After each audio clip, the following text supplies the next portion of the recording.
I want to bring in Victor Gao for more on the significance of Xi's three-nation tour. He is a current affairs commentator joining us now from Beijing. Victor, nice to see you. Thank you. It's the first visit by a Chinese leader to the Middle East in more than 5 years. Why is that?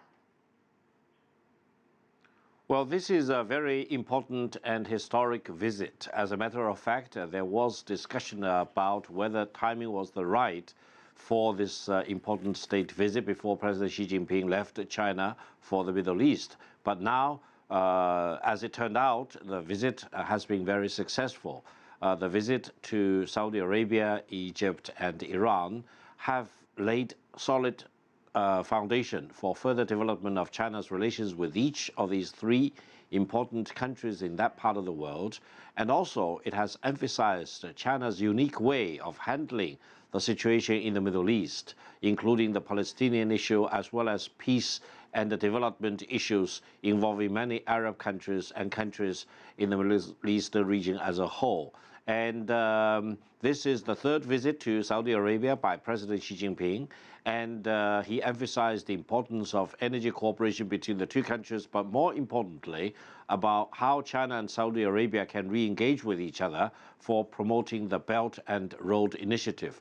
His visit to Egypt is a splendid success, not only in the cultural side, emphasizing the importance of China and Egypt to cooperate and enhance cultural exchange in addition to trade and economic relations, and also China's commitment to help Egypt to build a new capital city to the east of the current city of Cairo. And the visit to Iran is especially important because this is the first state visit by a Chinese head of state to Iran in 14 years, and is also the first head of state to visit Iran after the lifting of international sanctions against Iran. And the two countries have also emphasized the importance of cooperation in energy and many other infrastructure sectors. So I would say, after all, this visit by President Xi Jinping to this Middle Eastern region has been completely a great success, and we are very happy it went off so well this time.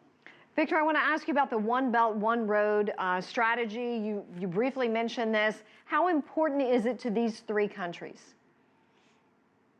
Well, the One Belt, One Road initiative is what President Xi Jinping proposed 2 or 3 years ago, and what the Chinese government is promoting very aggressively. And I think in each of these three countries, they have fully committed to cooperate very closely with China and turn their country into an important hub in terms of the One Belt, One Road initiative. Egypt, of course, is very important because it owns the Suez Canal, which is a very important passageway for China and Europe in particular to engage with each other.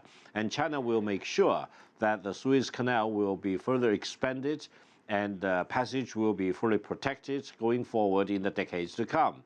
Saudi Arabia has pledged to become a major hub in working closely with China and turning Saudi Arabia into a manufacturing center in support of China's One Belt, One Road initiative. And China is committed to transferring manufacturing capacities to the kingdom in Saudi Arabia. Iran, of course, occupies a very important geopolitical position as well as geopolitical situation, and the passageway between China on the eastern side of the One Belt, One Road initiative to Central Asia, to Europe, will be facilitated by the passageway through Iran. So I'm very glad that these three countries have fully committed to work closely with China in promoting the One Belt, One Road initiatives in the years and decades to come. Victor, great to see you. Thank you so much joining us live from Beijing.